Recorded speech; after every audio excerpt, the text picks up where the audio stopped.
Hey, Jeff Yalden here.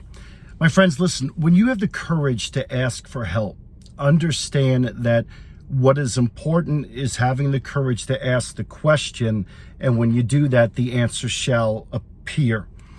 What I really want to say for you to understand is that having the courage is one thing, but continuing to follow through is another.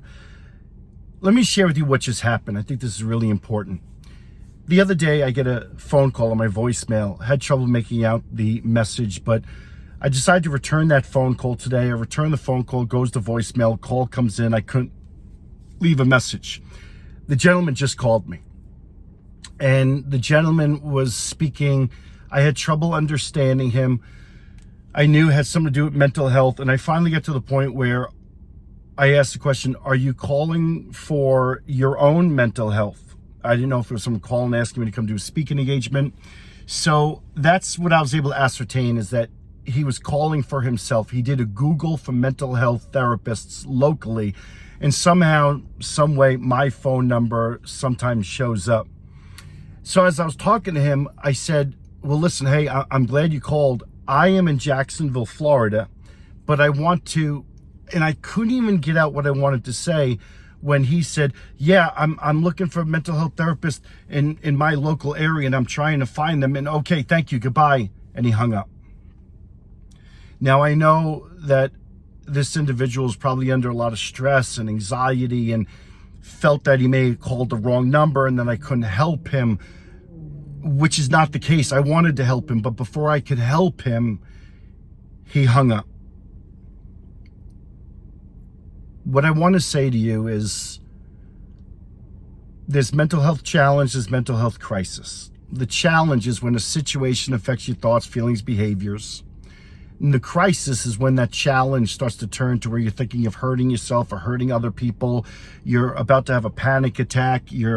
I'm thinking that this gentleman was probably borderline in a crisis and couldn't calm himself down enough to just be present in the moment, in the conversation, to take a moment, whether it's with me, a therapist, a counselor. Whenever you go into it, prepare yourself for the process. The process doesn't always work on our terms. The process doesn't always happen on our terms, but you have to be willing to commit to trusting in the process.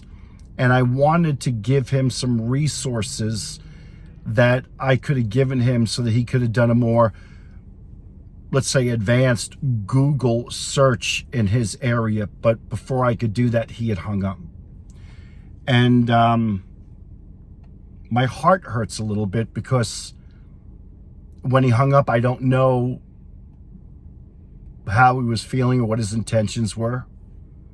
I feel like I'm not able to really reach him where he needed to, but what I did do is I called him back,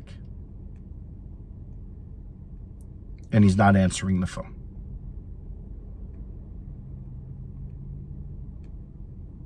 And sometimes you can only do what you can only do. I'm assuming this is his cell number, so I'll send him a text message and say, here's what I suggest. I thank you for reaching out, wishing him the best on his journey, and I'm proud that he's asking the questions. But I wanted to let you know that it's okay to not be okay, but it's not okay to not do something about it. And this gentleman was doing something about it, and I'm real proud of that. But continue to ask questions. Like, if one person can't help you, continue advocating. Hey, do you happen to know, like, is there like a number that I can call? Is there another, what would you recommend? Hey, man, everybody wants to help each other. And especially when someone has the courage to reach out for help, help is there for you, man. Take care and continue to do the work.